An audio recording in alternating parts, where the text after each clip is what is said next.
Hi, everyone. Welcome to News Take. I'm David Chavern, President and CEO of the News Media Alliance.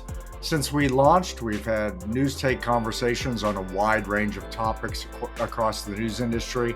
And if you haven't checked them out, I highly encourage you to dive in. We've gone deep on blockchain, product thinking in newsrooms, and a wide range of other, hopefully wonky topics. Today, I want to talk about something that really doesn't get discussed as much as you would think, which is local advertising and local advertising around news products in particular. For years, it was the backbone of the news industry's success, and my guest today is the foremost expert on it and will help us understand where things stand today.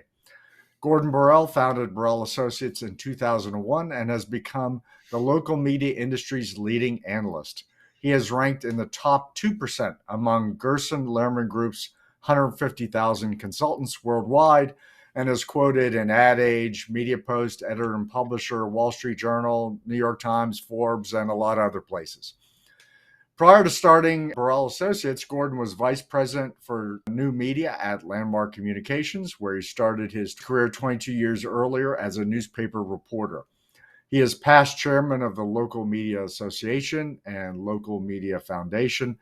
Gordon has 5 kids. That keeps you busy. Lives with his wife, a writer and book author in Hampton Roads, Virginia.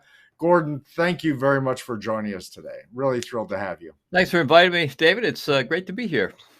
Good. First, let's start with your story. Tell us about yourself and how you got started in this work and how you ended up in the position you're in and dealing with the issues you deal with. In high school, I had an English teacher who told me she thought I could write. And on top of that, I had a mother who was a grammarian who used to, on the fly, correct spellings or punctuate as she spoke. She'd put her hands on her hips and she said, "You didn't take the trash out yesterday, period. Yep. Therefore, comma, you will be doing the dishes the rest of the week, exclamation point." So I became a reporter in college and an editor and wound up working with the Virginian Pilot as a reporter and then an editor into the 1980s, and then moved over to the business side and in interactive media, believe it or not, which existed in the late 80s prior to the internet becoming a commercial medium, and was in charge of developing new media. I was vice president of new media for Landmark Communications, which owns the Virginian Pilot, Yep. and the Weather Channel and the Travel Channel and Auto Trader books and television stations, and other newspapers. My job was to bring them online, whether it was AOL or Prodigy or CompuServe or the internet. And so from there, I learned an awful lot about disruptive innovation, working with Clay Christensen, who wrote The Innovator's Dilemma, and how incumbent businesses, in our case, media companies, would be challenged and act a certain way, which wasn't so good, to a disruptive innovation like the internet and distribution of content. And I started my own business in 2001. And here I am today trying to help media companies understand the much larger opportunity ahead of them rather than trying to just turn their product into some type of digital product and say, we're done. There's a lot bigger opportunity out there. That's super interesting. By the way, I think later in the conversation, I want to circle back to sort of the early engagement with the internet from news publishers, because I think there's a lot of misconceptions about, mistakes were made. A lot of mistakes were made, but I don't think they're the mistakes people think were made. But we'll come back to that. But let's focus on sort of the initial topic that we were thinking about talking about, which is local advertising. And frankly, local advertising is a backbone of media in a lot of places. I think people spend very little time thinking about and understanding local advertisers.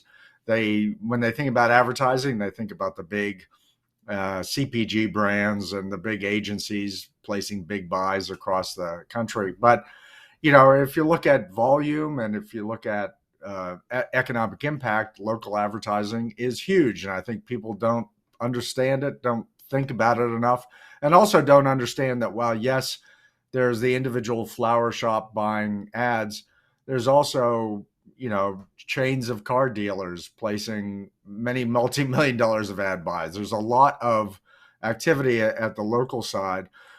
Tell me a little bit about how we should think about a local advertiser today and what they want and the sort of option set available to them. Let me go back a little bit of history as to how I got where I was. I recall in the very latter part of my career listening to um, someone who had just come in as a publisher, and he happened to be the owner's son. And he came in and he was named publisher, and everybody gathered around, and he said, you know, and he's a friend of mine. I know him, nice guy, bright. And he said, you know, today, and this is a room of people running a big metro newspaper. When you think about it, we're really in the business of, what I wanted to hear was, informing the public and exposing the bad guys and all those altruistic things about journalism. And he said exactly this: helping people sell things. And I was pissed. And a lot of other people, I think, were like, what? What are you talking about here? Yeah. 80% of the revenue of the newspaper back then came from advertisers. And you think about it, they paid the newsroom salary. They paid everybody's salaries, right? The 20% from circulation pretty much paid for the circulation and the trucks and the paper and the printing presses. So when I started the business, I thought, this is where newspapers will lose their way. They will believe it's all about news and content. And to a great extent, it certainly is. And I come from the newsroom, let me remind you. But if we don't understand that the people who really support the newspaper are the advertisers, and they need to be able to use the newspaper or look to the newspaper company to help them sell things, to help them grow their business. If we fumble that, we don't have a newspaper. So my business tracks the flow of advertising because I thought that's where people would get screwed up. Newspapers would go, oh, wow, this is about putting our great content online. And remember the mantra, information wants to be free. Yeah. The very first project I did as a company when I started Borrell Associates was a research paper on how much people, consumers, were willing to pay for local news content. And it still holds true today. This is 21 years ago. It's under $1 per month. And I said, well, screw that. There's not going to be a whole lot of money in that. That's not going to be enough to support a newsroom. It's still under $1 a month because so much competition for free information out there. So we track local advertising. These businesses have an amazing amount of choices. But one thing has happened since the pandemic. It was trending or tracking along a certain way. We've been watching it, and then the pandemic kicked in and triggered it, which I think provides an awful lot of good news for local media, particularly newspapers. Yeah. So again, the thinking about, I don't know, let's just take your prototypical car dealer in a community, right?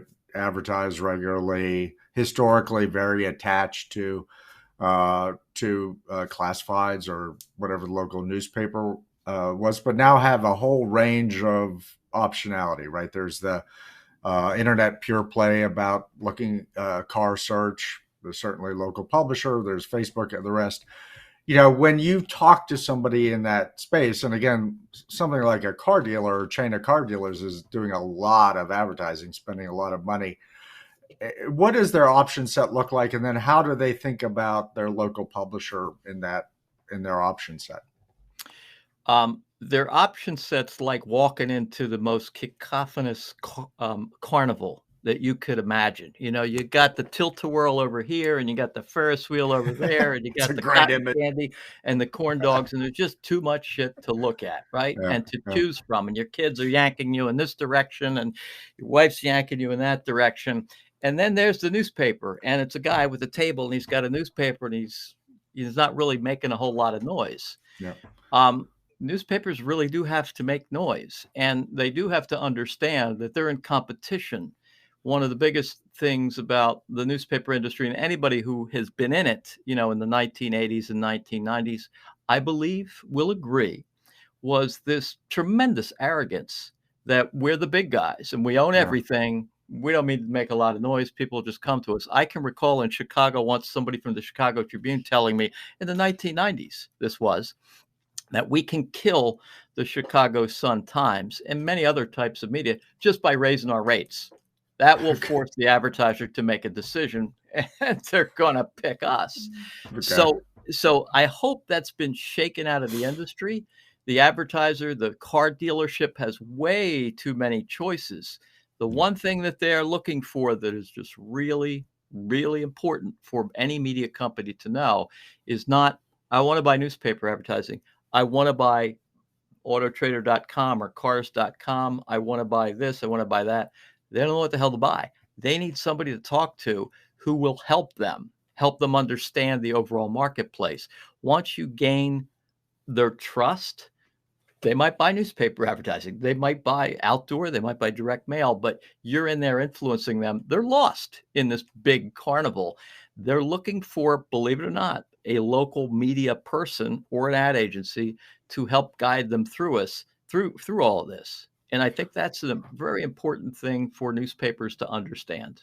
So, to that point, that car dealer has in a crazy circus, but really there's a need for a local guide, right? And again, at the end of the day, they can hire some big national agency, but probably trust. And again, we're in the trust business, I think. If somebody asked me what our business is, I think trust is a core component of it.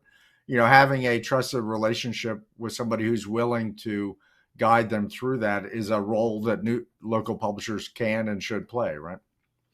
Oh, absolutely. There are a couple things at play. One, I'll just briefly mention, and let me get back to the trust issue. And that is, newspapers are in the information business, of course. And part of that role is information about local businesses. What's on sale? As Ada Fox, the publisher of the New York Times, a century ago said, all advertising is news. If it's not news, it's worthless. So think about that and think about it. I don't want news. I'm not saying newsrooms should be involved in advertising and help advertisers tell their story, but somebody, for God's sakes, needs to help advertisers tell their story. Yeah. All these local businesses, these local entrepreneurs that are fighting against the Targets and the Amazons and the Walmarts and some of the big franchises, which provide a little unfair competition to these local entrepreneurs, can turn to the local newspaper for help in having them tell their story. Hey, I've been around for 50 years. I'm a family-run business and I'm part of the community. Hey, I need help with my ad. The classic story of the ad, the full-page ad that's in the newspaper, and it's got 1,000 things in it for a hardware store. It's got a picture of the new employee. It's got rakes for sale. It's got their business location, their hours of operation, contest. Nobody reads that ad because there's too much to see. Yet if you tell the advertiser, hey, I'll pay for the ad for free, I'll give you a full page ad, but I get to say what the ad says. And the ad's going to say, come down to Bob's Hardware for a free $20 bill. Yeah. He would never buy that ad. Why? Or never allow that ad. Why? The ad works. Yeah. It's the message. Yeah. They need help with their message. So that's one thing. So, and I think that's important. Helping these local entrepreneurs, they're the backbone of this country, tell their story and establish their businesses, which provide more tax dollars back into the local community. It keeps more money in the community than does a Walmart, for instance, is really important. So David, the trust issue, this is really interesting. A latest survey that we did showed that something around 87% of advertisers say that if the local newspaper went away, it would have a negative effect on the community. 87%. Got that? Okay. So when you ask those advertisers why they buy, these are people who buy newspaper advertising now, why they buy newspaper advertising, is it for direct response, or is it for overall branding of your company, or is it to look, to portray yourself as being part of the community and supporting the community? Which of those three do you think ranks highest? It's they want to be seen as part of the community, Yeah. and they believe the newspaper does a better job than radio or TV, them being seen as part of the community. And they believe that's important. Why? It goes back to their competition against the come heres, the Targets, the Walmarts, and the others.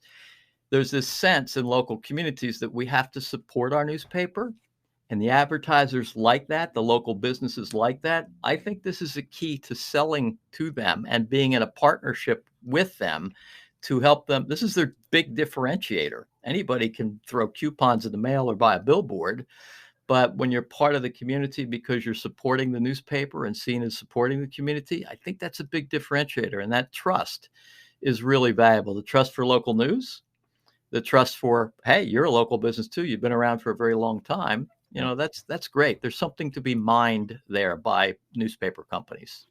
Oh, yeah, incredible. And how do you both foster that trust and continue to expand it, but also not on the other side of the coin, you can rely on it and not invest in it and, degrade it over time. But it is our secret sauce at the end of the day, and a whole range of things in our relationship with customers and advertisers.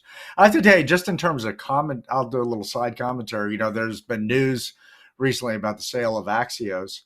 And if you look at Axios's business, it's essentially these newsletters that have a couple of native advertising units. So we call them native advertising. I think they call them smart posts in it. That are written in their style. So it reads in that smart brevity style, it reads like the rest of the Axios product. At some level, it's not the most, it's not the newest idea around the block, a native ad. They've been doing that for as long as there have been newspapers, I think. But you can tell it's consultative, right? It is a message that an advertiser has that is then written. I don't know if it's written by Axios, but written in the Axios style. It's sort of a partnership to make that ad unit be effective. And that ultimately gets to, I think, this point you make about, ad engagements are really consultations with local advertisers now, and not just, hey, here's this thing. Do you want to buy it or not? Right. At the end of the day. Yep. I think advertisers really do need that consultative approach. I think they are looking for native advertising or content marketing, if you want to call it that. More of it is geared toward video. And, so many advertisers, dream of being on television, but can't afford it. And when OTT or online video marketing comes along, it's certainly a fantastic disruptor. It's a disruptive innovation. And television, which is the video king, right, in any market, is missing the mark because they're doing what a classic incumbent business does. And that is, this is something that's going to erode our core customer base of these really big advertisers that spend an average of $111,000 a year. That's the average television budget. And the average newspaper budget, by the way, is about $30,000. The average radio budget is about $35,000. So it's a big budget. These are the big advertisers. They're selling OTT to them. So they're selling a very small price product and eroding their core product. Here's what they forget. Here's what I want newspapers to know is whenever a disruptive innovation comes along, it creates a completely new customer. It's a very different product than what it looks like it's disrupting, in this case, television advertising. The most likely, I'm slowing down to say this for effect, the most likely type of advertiser to buy video advertising is a radio advertiser. Oh, interesting. And there is newspapers' opportunity. If you look at all the folks who bought OTT advertising in spring of this year, we run the largest survey of local advertisers. We surveyed about 2,000 of them in the spring. We're going to do it again in the fall. 70% of those buying OTT advertising are radio advertisers. Radio. Only about 40% are newspaper advertisers.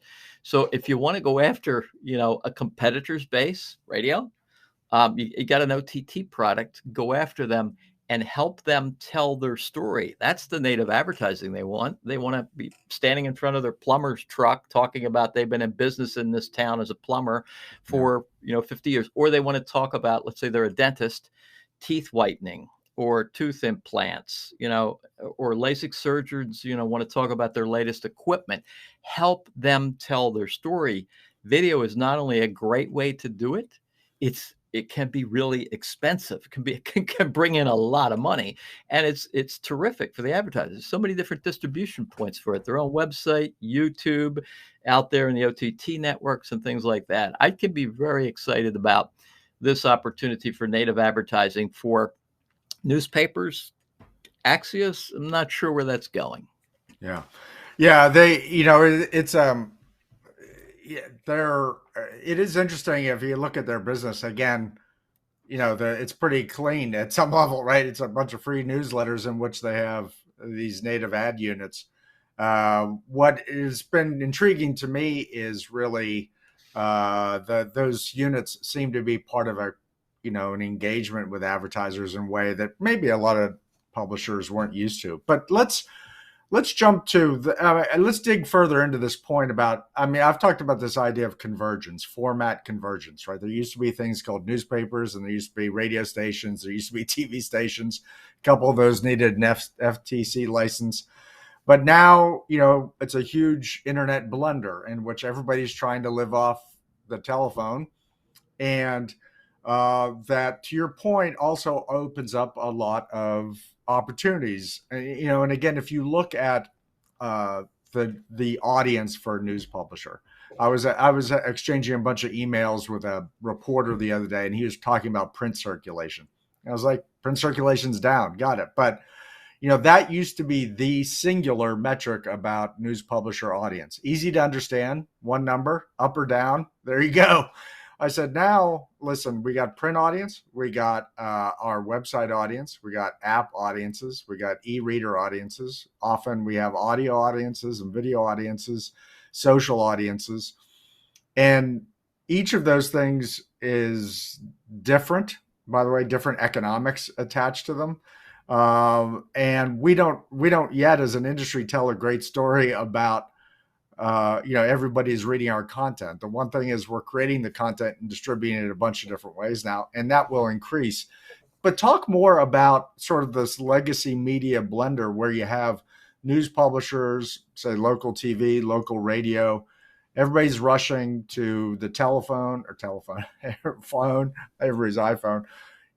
Who's got advantages and who's got disadvantages? Is it possible, by the way, that news publishers end up in a better place because they have a opportunity to take some of this other space?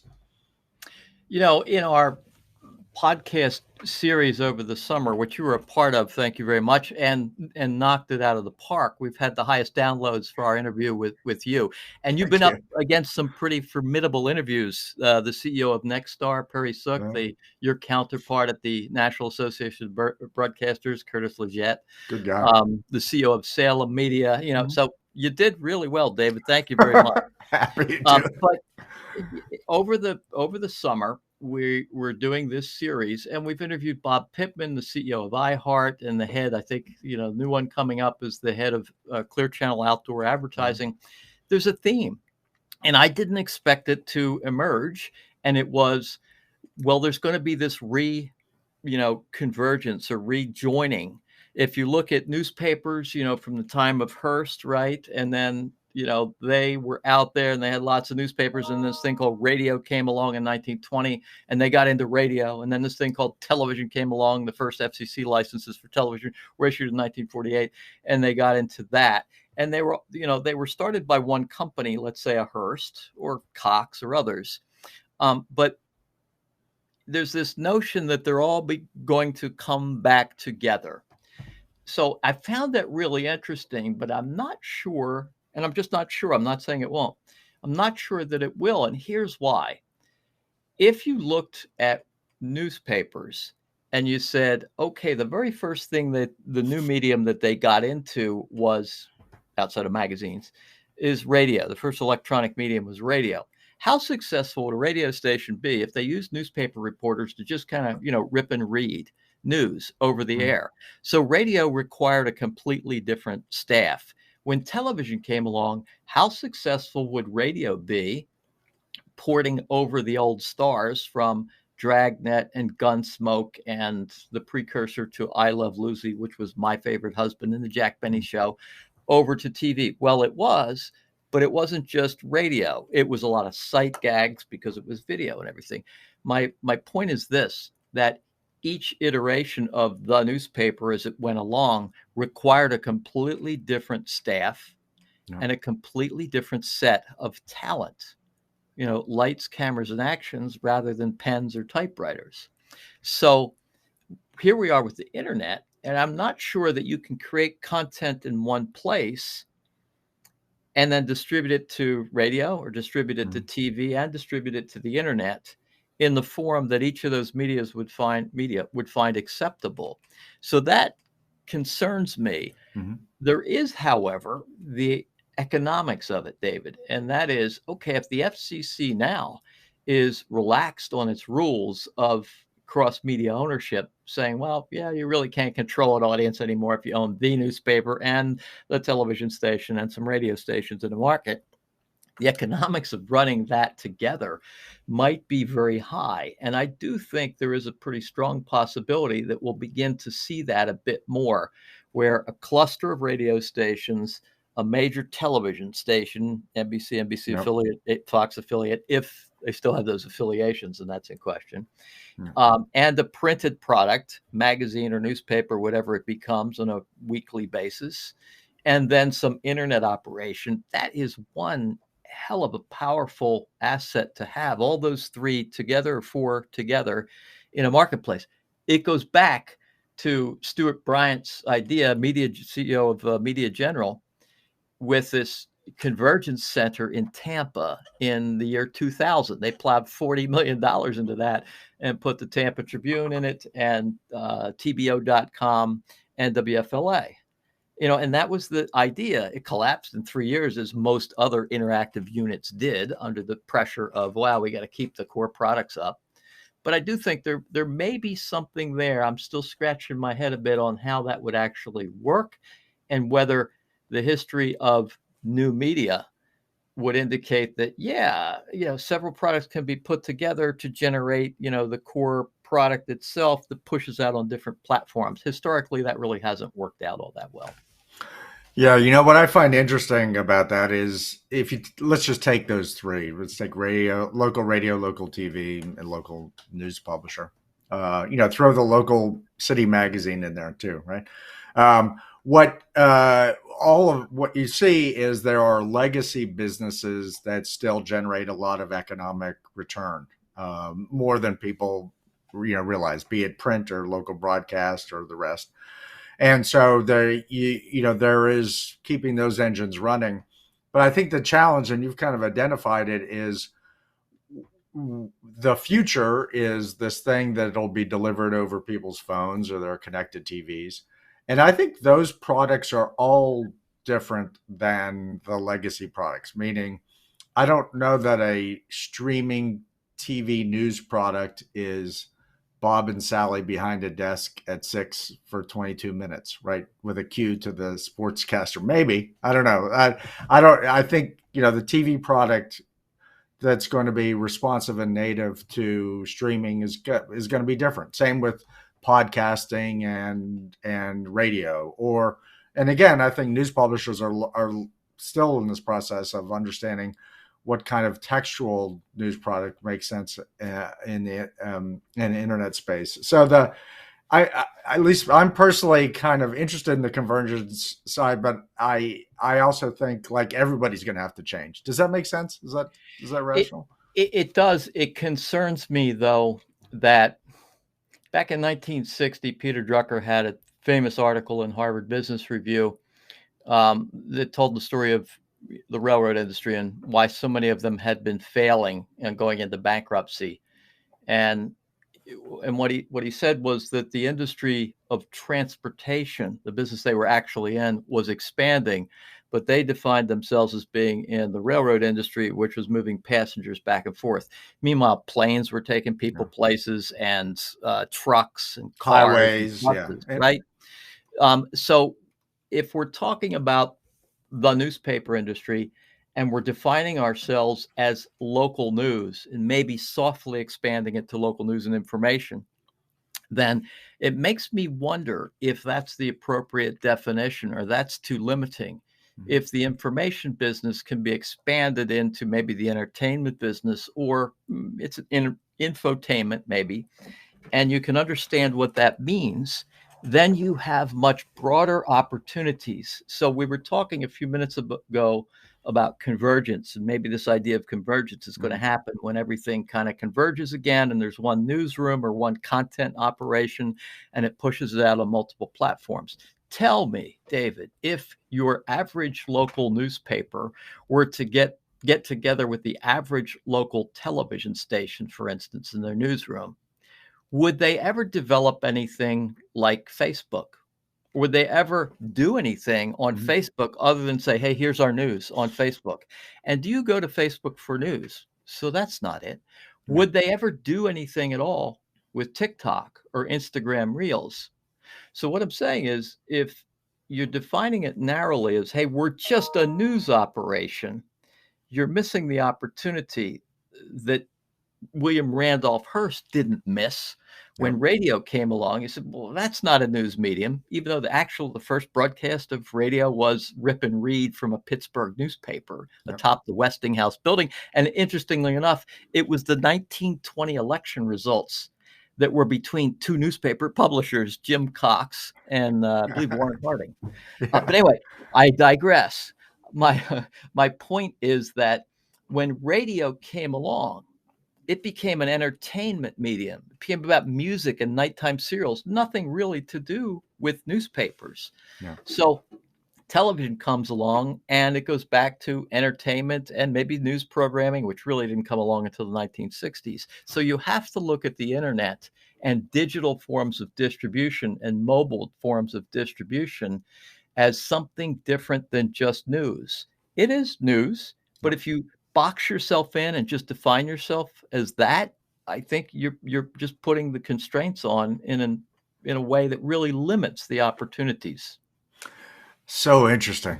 Okay. So, I want, when I was on your show, you asked me about the world 10 years from now, and I gave you some crazy ideas. And I want to get to that in terms of your ideas about the industry 10 years from now. But I want to build upon one of your early, in the introductory comments, you talked about being there with the early engagement of before the internet, right? Interactive digital media, and then the internet.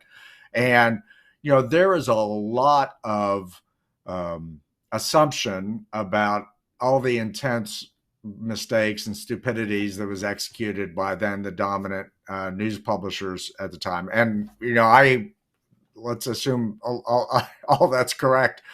But also there was a lot of experimentation, a lot of new products, huge amounts of investment in news publishers in digital products that, for the most part, one way or another didn't pan out. I mean, there were really people trying to figure it out at the time. I have a sense, by the way, that we're in a new bend in the river in terms of technology, be it because of ad tech and cookieless future and the rest, or these convergence ideas. I think there's going to be new chapters to our technology evolution. And I want to make sure, one of my goals is to make sure that we capture the wave at this time in the right way, as opposed to not capturing it. But when you look back at, those early engagements with the industry with these digital distribution options, what do you think were the clearest mistakes? And then what do you think people get wrong about that era of just, continued exercise of local monopoly power? What do you think people don't understand? I think there were probably three clear mistakes, and I can go all the way back to Bob Ingalls and Knight Ridder in the 1980s, mid 80s, with a digital distribution platform.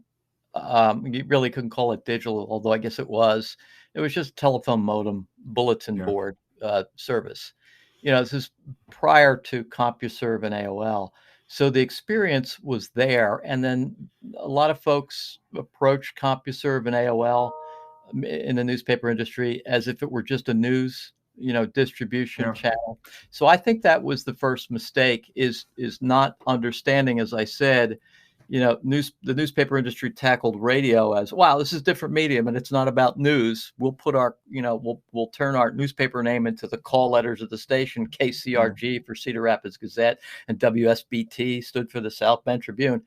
But that's where it stops. It's all about the capabilities of that new medium. So the early stage, the first problem was, it's all about our news product. We're going to distribute our news product this way. And they forgot the lesson that, wow, it's a different experience and there are other opportunities to do other things. Another mistake was not understanding that one of the most powerful, and I hesitate to say it's the most powerful attractions to the newspaper, at least until the early 2000s, was the advertising. Yeah. Half of the people, I think it was 51% actually, who picked up the newspaper in the late 90s on Sunday, picked it up because of the advertising, not the news. Yeah. And that should have been a revelation to the industry that, hey, wait, our classified ads, that's a big draw. We're getting it both ways because we're selling a subscription to the paper and we're taking money from the advertiser. So that was mistake number 2, is not understanding the power of the news in the advertising. Yeah. I stood and watched. This actually happened. Somebody wrote about it. So it's out there on the internet somewhere. A woman in a 7-Eleven come in and buy a newspaper, and she was kind of in a dirty pink sweatsuit. And she's smoking a Camel cigarette. She bought a newspaper on a Sunday, and she came out. She stood by the trash can. She threw the damn thing away, except for the coupons. And I watched her and I said, excuse me, ma'am, I got to ask you a question. You just bought that newspaper for $1.50 and you threw most of it in the trash can. And she held up the coupons and she said, there's a 60% off coupon here for Bed Bath & Beyond, and at least $100 worth of coupons in here that I'm going to use. And I spent $1.50. Who's the genius? Exactly what that is amazing. Who's the genius? So that was mistake number 2. Yeah. Mistake number 3, and this was kind of out of their hands, I would guess, was the whole economics of it. And that was, oh my God, we're beginning to lose our margins. We're beginning to lose, the franchise. We need to cut expenses. This digital stuff in the year 1995 through about 2000, 2001, when everybody was creating interactive units, Tribune Interactive, Bealo Interactive, New York Times Interactive, Washington Post Newsweek Interactive, Cox Interactive Media, within 5 years, they all collapsed because of the economic pressure. Classified advertising in recruitment alone went from $9 billion in the year 2000 to less than $4.5 billion within 3 years. Wow. So as that shut down, people went, oh, the hell with this digital stuff. There's no ROI in it. We need to cut it out, preserve our margins. So those are the 3 mistakes I think that occurred. And then after that, it just became a long, painful drip, certainly exacerbated by the Great Recession, 2008, 9, and 10. That just said, well, yeah, okay, we're doing stuff in digital, but we got to keep our margins up. And that was tough. Yeah, it's interesting, Craigslist is the classic Clayton Christensen Innovator's Dilemma product, right? It's not necessarily a better classified product. It's free, but also, grinding through Craigslist is not always the easiest thing, but it brought a whole new set of customers to them in terms of people who, wouldn't have wanted to spend $100 on a classified ad for getting rid of a bike or something, right? So that's it was truly disruptive in that sense. There's a brief story I can tell you that was very interesting. When I was with Landmark Communications as vice president of new media, we were strategizing for Auto Trader, which we owned half of for Cox with Cox. And it was $1 billion business, $1 billion on a very high margin, 48% margin. We loved that business. Right. So when we were strategizing what we were going to do on the internet, we were rubbing our hands together because we were going to add an extra $5 for every one of the million listings or however many there were, just for the right to distribute them on the internet. So we're going to make even more money, extremely high margin. And our chairman, a guy named Frank Batten, who was aligned with Clay Christensen and knew this disruptive innovation stuff, said, no, we're not going to do that. we're going to put all those listings online from Auto Trader, the books, the billion-dollar business. We're going to put all those listings online for free. We're not going to charge for them. You had to pay $1 for the book. We're not going to charge the advertiser for them. We're not going to charge people to access them. And we're going, what the hell is this all about? And we said, well, why? And he said, because on the internet, the largest database wins. It's all about the mass of data. When you begin restricting advertisers, saying you're going to have to pay an extra $5, and they begin cutting back, we no longer have the largest database. And then we famously said, well, how are we going to make money? And he said, that's what I'm paying you guys for. So that's Silicon Valley all over. So there you go. Yeah. Within about 6 years, David, the books disappeared. They went away. $1 billion business on a 48% margin went away.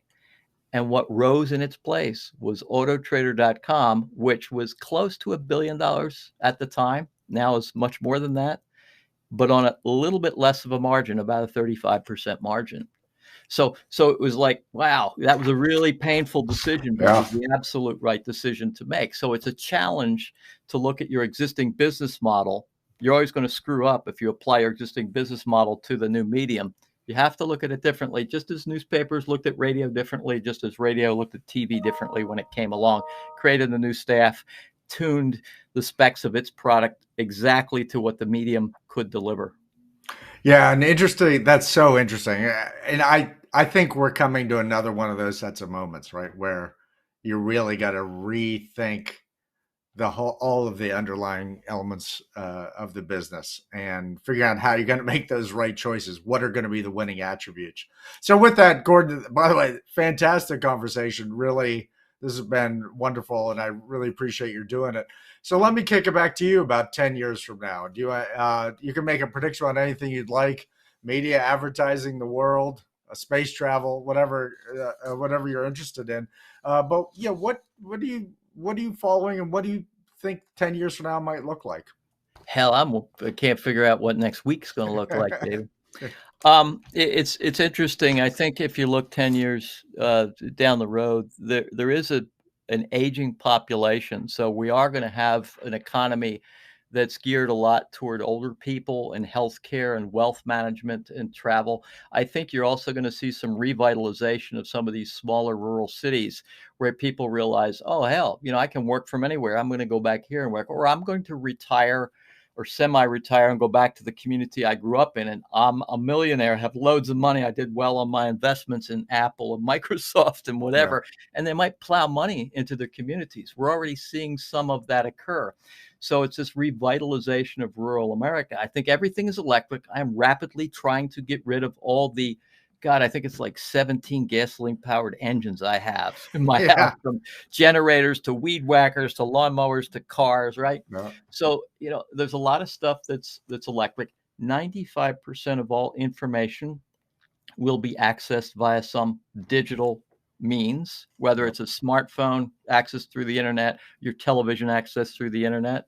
So there's something to consider there. I think there will be newspapers, we might call them magazines, or the company formerly known as newspapers, that will fit into a niche and serve the community that wants a printed product to sit and read. I think they'll still be around. I think radio will still be around and TV will still be around. I do think there will be in each market one monolithic go-to company. Even in the small market, it'll be a small monolith. Yeah. That is the company that you go to if you really want to market yourself. And I think everybody else will be a distant second. And it will be the company that has an audience. So they have their O&O type audience. Yep. Plus, they've mastered all these other marketing capabilities. They're going to be great storytellers. They're going to be very, very creative. That will be the biggest asset, I think, is creativity. And they'll be great marketers overall. And they'll also protect and preserve their communities with information in many, many different forms, and entertainment as well. So I'm looking forward to the formation of that type of company out of the ashes of whatever radio becomes, because they're declining as well. And local broadcast TV is really struggling with advertising, and newspapers are, of course. So something will form, a phoenix, if you will, that I think is going to be one very powerful company in each market. Yeah, and we'll also have the relationships with the people in that community, and we undersell relationships a lot because the current systems, nobody has a personal relationship with Google, right? I mean, this current systems kind of undersell relationship and this sort of advisory kind of component. But I think there's still value in that, and somebody who can figure out how to attach that relationship component to very cutting edge systems and viewpoints, I think will be a winner, right? This is fantastic. Gordon, I really can't thank you enough. Very much appreciate the time and attention, and most of all, tremendous thoughts and great thinking. We're definitely going to have you back, and I'm happy to go on your podcast anytime. So with that, I just want to thank you again, and our audience, please check out our other podcasts as well. Take care. Great. Thank you, David. Thanks for having me.